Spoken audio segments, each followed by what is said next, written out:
Bapak Ibu yang dirahmati dan disayangi Allah Subhanahu wa taala, pagi ini kembali kita muzakarah dalam bahasa Arab aplikasi Al-Qur'an.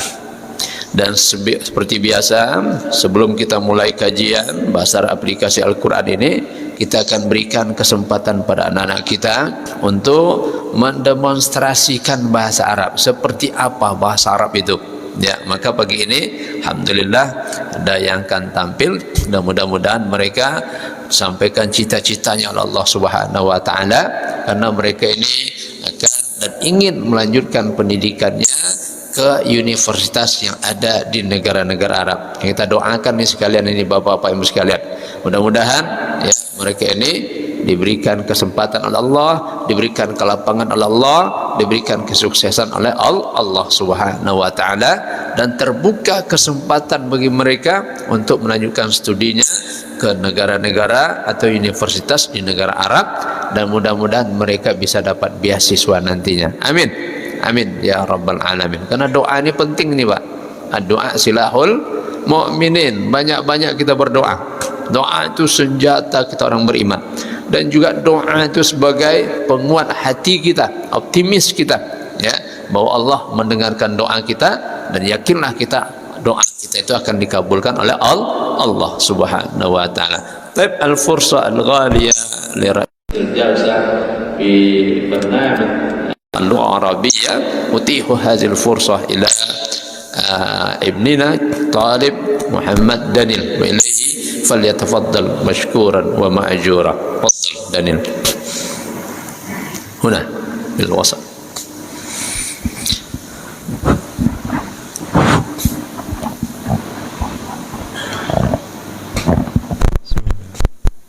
Assalamualaikum warahmatullahi wabarakatuh. Waalaikumsalam warahmatullahi wabarakatuh. Alhamdulillahillazi anzala sakinata fi qulubil mu'minin liyazdadu imanan ma'a imanihim. Ashhadu an la ilaha illallah wahdahu la syarikalah wa ashhadu anna Muhammadan abduhu wa rasuluhu la nabiyya ba'da. Amma ba'du. Ya ayyuhal ikhwatu wal akhwatul kiram, al-barnamij fi hadzal yaumil mubarak. Awalan iftitah, hayya bina naftatihu hadzal barnamij bi qiraatil basmalah. Bismillahirrahmanirrahim. Thaniyan at-ta'aruf min akhina Zidan wa ilaihi falyatafaddal mashkura. تفضل يا زيدان، تفضل مشكورا ومأجورا. تفضل بسرعة أن تتقدم أمام المسجد للتعارف في هذا الصباح المبارك. نعم تفضل. نعم إنه كبر صوت. هنا هنا هنا هنا. أيوة. Assalamualaikum warahmatullahi wabarakatuh. Waalaikumsalam warahmatullahi wabarakatuh. Ana akhukum fillah. Ismi Maulana Zidan atau Naufal. Makanu wa tarihu milad Malang 8 Maris amu 2006. Umri al-an 18 aman. Unwani Syari Purwadadi, Qaryatu Tampan, Hayu Banam, Madinatu Pekanbaru, Muhafadzatul Riau, Jumhuriyah Indonesia. Mihnati talib fi Markaz Arabia Biriau Indonesia. Hiwayati la'bu quratus sallah. Azmi uridu an nakuna ustad. Ana uhibbu lughatal arabiyah li anna rasul arabiyah. Wal Qur'an maktubu bil lughatil arabiyah wa ahlal jannah yatakallamuna bil lughatil arabiyah. Syukran jazilan ala husni ihtimamikum wa aqulu lakum jazila syukri wal irfan wa jazakumullahu khairan katsiran. Assalamualaikum warahmatullahi wabarakatuh. Waalaikumsalam warahmatullahi wabarakatuh. Masyaallah, hayyakallah, barakallahu fikum. Nah, jazakallahu khairan katsiran. Khutbah. Nah, lam ya'ti. Nah, Allah ikhtitam ya. Syukran jazila ila akhina Zidan. Thumma thalithan ikhtitam. Hayya bina nakhtatimu hadzal barnamij bi qiraatil hamdalah alhamdulillahi rabbil alamin. ثم بقراءة الدعاء ختاما لهذا المجلس سبحانك اللهم وبحمدك أشهد أن لا إله إلا أنت أستغفرك وأتوب إليك. إلى هنا ذهبنا بجنا في هذا اليوم. شكرا جزيلا على حسن اهتمامكم وأقول لكم جزيل الشكر والعرفان وجزاكم الله خيرا كثيرا. وآخرا أختتم كلامي بخير الاختتام. Assalamualaikum warahmatullahi wabarakatuh. Waalaikumsalam warahmatullahi wabarakatuh. Syukran jazilan. Nanya ada satu lagi yang mau tampil itu pidato bahasa Arab tapi enggak datang ya, mungkin karena gerimis atau hujan ya. Karena hujan ini kadang ada hujan lokal ya, ada hujan yang merata secara umum. Baik Bapak-bapak dan Ibu sekalian, kita akan lanjutkan kajian bahasa Arab aplikasi Al-Quran kita. Kita membahas kemarin surat Abasa. Ya, ini pembahasan yang ketiga surat Abasa ini, dan kita pelajari berdasarkan maqta'nya atau halte-haltenya. Silakan Bapak Ibu yang belum megang Al-Quran, kita ambil Al-Quran dan kita baca. Ya, kita hari ini akan membahas ayat yang ke-17. Insyaallah ayat 17 kita bahas sampai ayat yang ke-23 ya, karena memang suratnya agak panjang dan pembahasannya sangat padat sekali ya. Kita mulai. A'udzubillahi minasyaitonirrajim. Ayat yang ke-17 Allah berfirman, Kutilal insanu ma akfarah min ayyi syai'in khalaqah min nutfatin khalaqahu faqaddara summa as-sabila yassara thumma amatahu fa aqbara thumma idza syaa'a anshara kalla lamma yaqdi ma amara.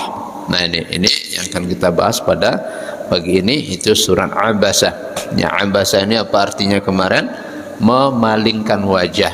Ya, itu arti dari Abasa, dan jumlah ayatnya 42 ayat, diturunkan di kota Makkah Al-Mukarramah ya, dalam maktab pertama ya, artinya dalam halte pertama kemarin kita membahas tentang kisah baginda Rasulullah SAW bersama sahabatnya yang bernama Abdullah bin Umi Maktum. Saat itu Rasulullah kedatangan tamu dari orang Quraisy 3 orang, Utbah bin Rabi'ah, Abu Jahal, dan Abbas bin Abdul Muttalib. Ini pada maktab yang pertama. Pada maktab yang kedua, kemarin kita diingatkan Allah Subhanahu wa taala bahwa kalau kita kedatangan tamu, ya, tamu itu akan membawa berkah kepada kita, akan membawa tazkirah kepada kita, ya.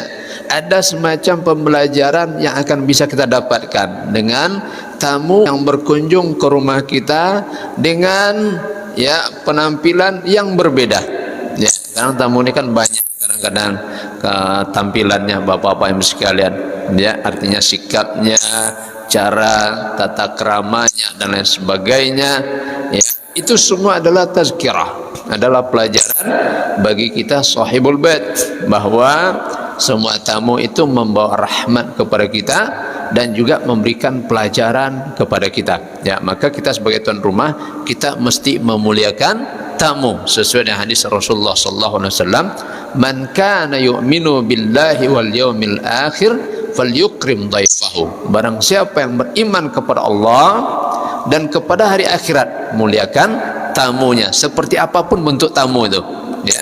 Jadi sebagai pelajaran kita, jangan kita bedakan tampilan tamu yang datang pakai mobil Pajero dengan yang datang pakai Honda Butut, ya, atau yang datang jalan kaki, ya.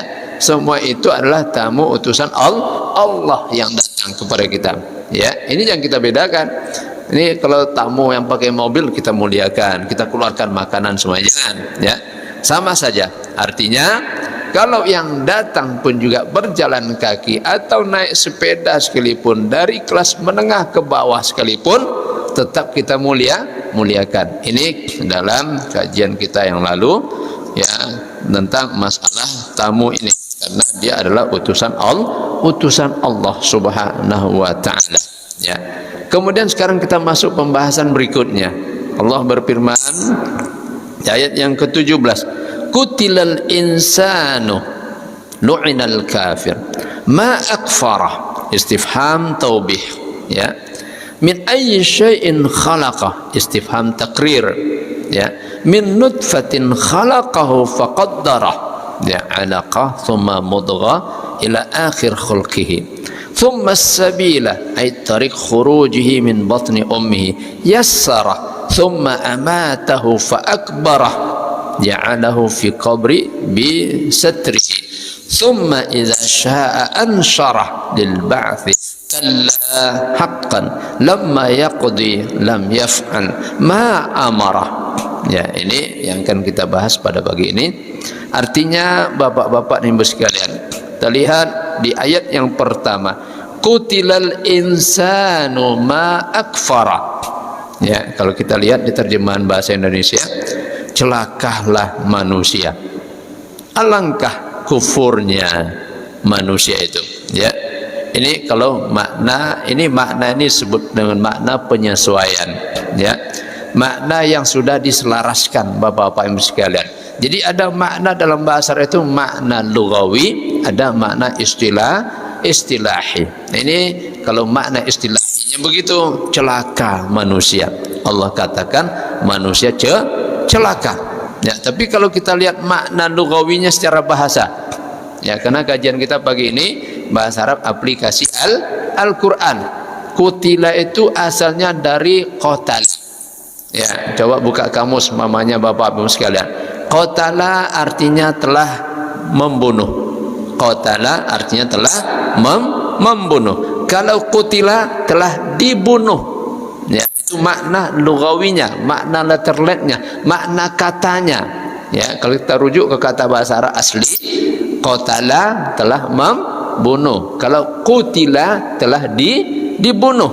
Nah ini Qutilal insanu. Ini kalau kita terjemahkan secara lugawi, secara letterlet, manusia telah dibunuh. Siapa yang membunuh? Nah, ini tentu ada pertanyaannya. Siapa yang membunuh? Padahal masih hidup. Ma akfarah, alangkah kufurnya manusia.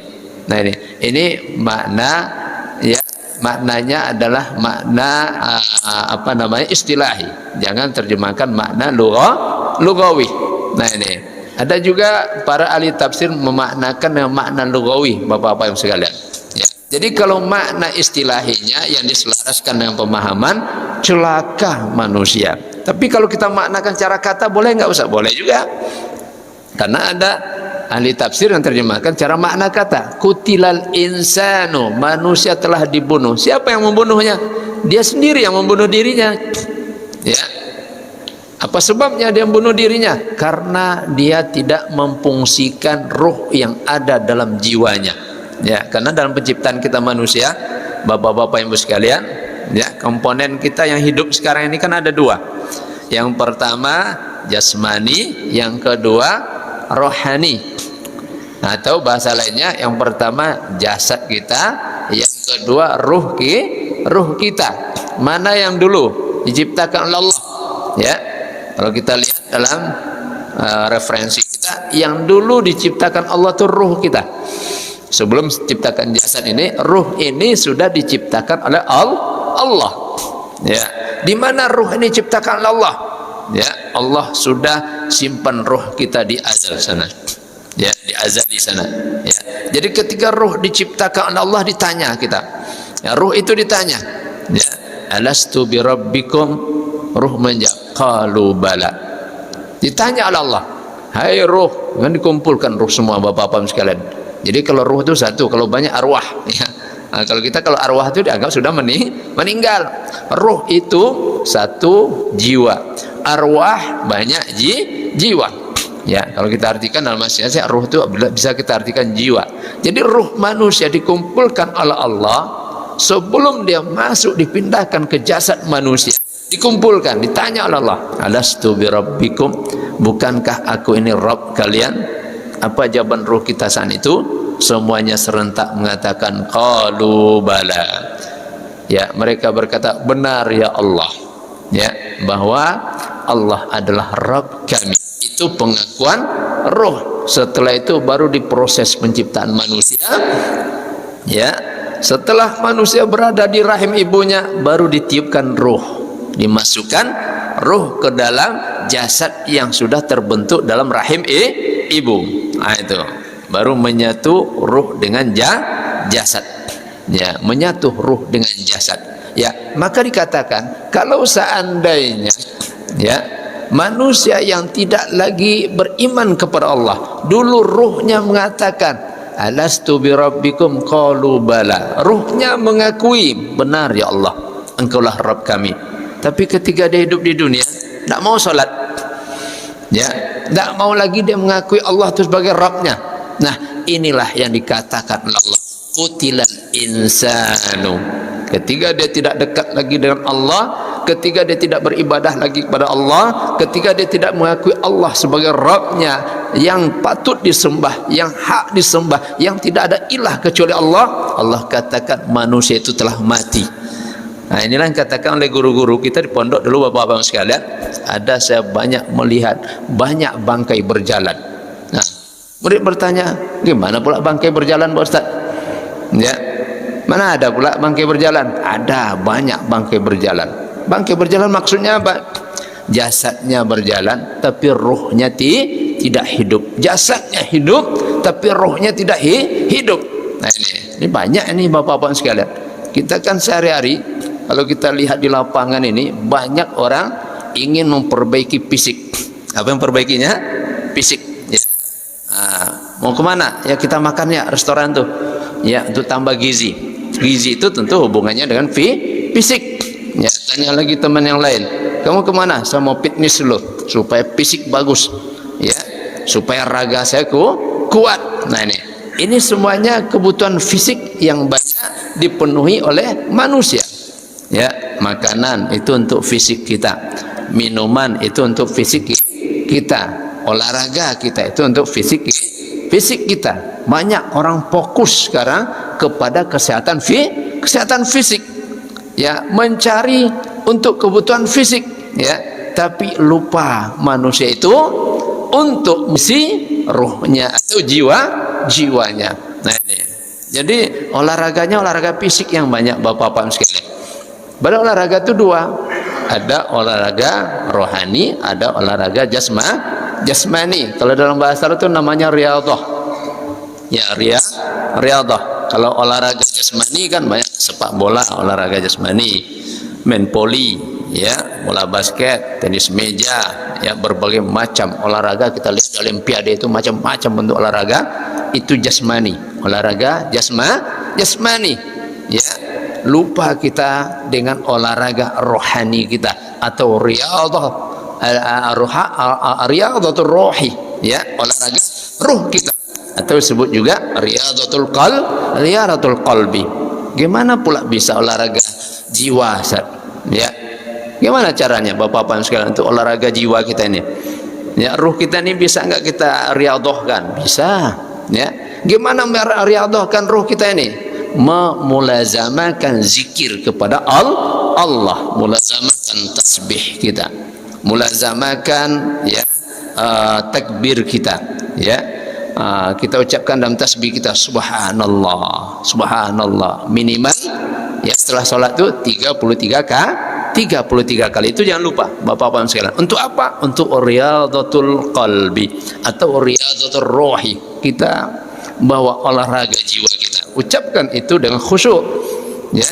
Kemudian tahmid kita 33 kali, kemudian takbir kita 33 kali, ya. Ini harus kita latih, ya. Maka dari itu khusyuk solat kita bapak-bapak sekalian itu bagian dari riyadhatul rohi.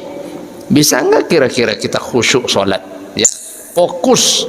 Kalau sholat kita sholat 4 rakaat itu fokus kita. Allahu Akbar. Jangan terbayang apapun yang ada di dunia ini.